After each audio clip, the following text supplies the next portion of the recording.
Good morning everyone, it's Bobbi from Rainbow Farm Reiki and Readings. If I look a little bit smoky today, it is because Palo Santo. This is the holy wood. This is sacred wood. So I always suggest to people when they get it from someone who is someone they can trust.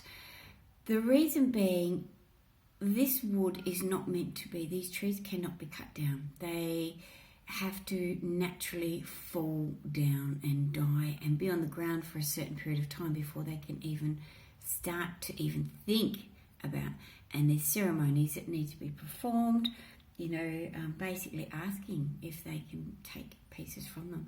So if people are not being true and authentic and not collecting the Palo Santo as it should be collected, you're really not going to get the actual benefits from it. You're just going to know it smells nice. And we've got here, yay, I love these. Perfect bowl for using when you're smudging. So I just wanted to pop on today. Just to have a little chat about this full moon. So in Perth, Western Australia, it was early hours of the morning, was so about 4 o'clock, about 4 a.m. was the full moon, and she was glorious. Now, you would have heard a lot about this being a full moon, release, a major emotional full moon release, and lots of other bits and pieces going on and happening. It is. So don't be frustrated or upset or pissed off with yourself if you have been feeling very drawn, very tired, very just not yourself really. I have found that I've been incredibly exhausted and just doing the normal day-to-day things, that's without even adding anything extra on.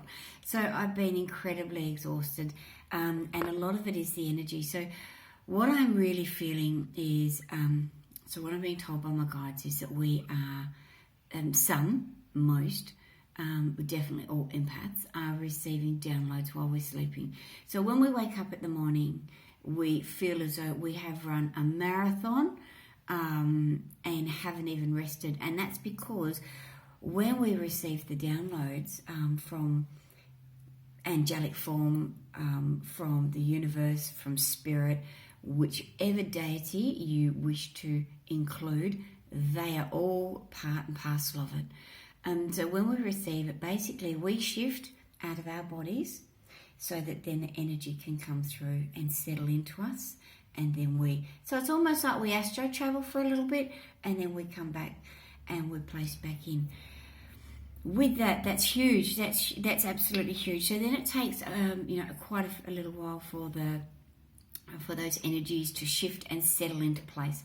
So you may feel nausea, you may feel tiredness, you may feel extreme fatigue, any physical, mental, spiritual ailments that emotional ailments that you may have, you may find accelerated and exacerbated. I think I got that right. Absolutely. And the big thing is, those who are the most zen normally will even struggle. So this full moon, what can you do to help yourself? So a really big thing is, one, make sure there's no electronics in your bedroom. Really, no electronics. No. And when I say that, okay, so, obviously clocks, people have clocks, but people have started using phones as their clocks. Get it out of your bedroom. The electronic waves that it's releasing without you even realizing, just with the phone being turned on, all of those apps running in the background, everything like that, it's disturbing your sleep. Straight up disturbing it. TVs, worst thing ever in your bedroom. Remove it. The best thing that you can probably do is go to Kmart, go to Big W, wherever you go, and go and buy one of those U-Butte old round clocks that you wind up, you set the alarm, and one of those. They don't emit energy, they will wake you up, and if the power goes out, they still work. Go and get one of those. They were the best things ever. Or even one of those little travel alarm clocks. They're fantastic. So start clearing all of the unnecessary clutter and crap out of your bedroom. Your bedroom should be a real zen place. It should be where you go and you actually relax, so that then when you're sleeping, you can receive any transmissions that are meant to come through. So this full moon release, make sure your bedroom is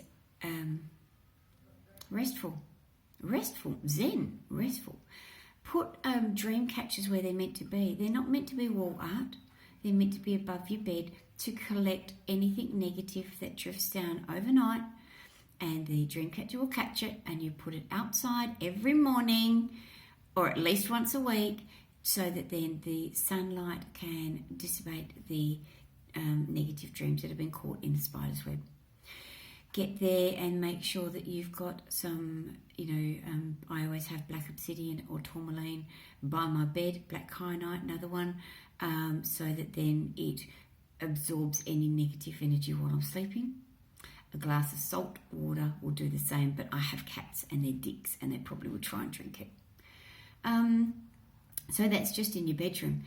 So when you're getting ready to write your full moon release list, sit and think about it. Now, I always say sit and meditate. Meditation is different for everyone. It's basically getting out of your own head, getting out of your own way. So instead of thinking, right, I've got to write this list and start freaking out about it, get out of your own head, do something that you enjoy so that you are more focused on that, and then the thoughts will actually come through, almost like an app running in the background. They'll come through. Write them down. And then sit and look at that and read it. And read it as many times as you need to throughout the day. And then burn it. But when you burn it, trust that you are releasing it to the universe to take care of. Don't burn it and then think, far out, I forgot to add something, or I wonder if this is going to work. Or don't put your own human self-doubts in there. Don't self-sabotage. Trust. Seriously, trust. And you might think, yeah, but how do I know it's going to work? Well, seriously, how do you know that the PowerPoint with the electricity is going to work? You can't see that shit. But you'd still plug appliances in and you still trust that they're going to work. But you can't see that shit either. So why would you doubt yourself, your manifesting ability, your releasing ability, your own energy? Why would you doubt that over electricity?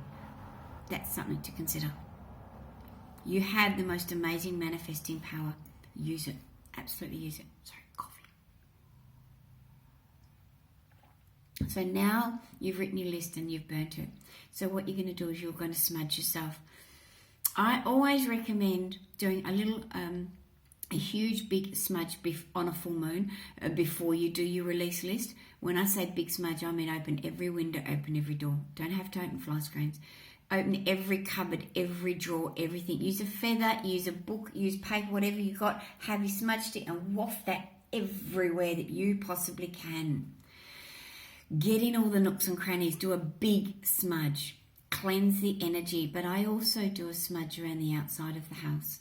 And then once I have then done my release list and burnt it, I then go and do a little quick smudge around the area where I was, a little quick smudge around the boundary and inside the house, push it out around the boundary. And then I'll go and I will pour a non-broken line of salt around the perimeter of the house, around every entry and exit point there is. And that's important. Once you've done that, you should have the best sleep ever rather than these full moon heebie-jeebies. So I'm wishing you love and light. And if you have any questions, check out my Facebook page, Rainbow Farm Reiki and Readings, or my Insta, Rainbow Farm Reiki. Please support me, give this a like, follow my channel and help me grow the channel because it's all for you guys. All right. Bye.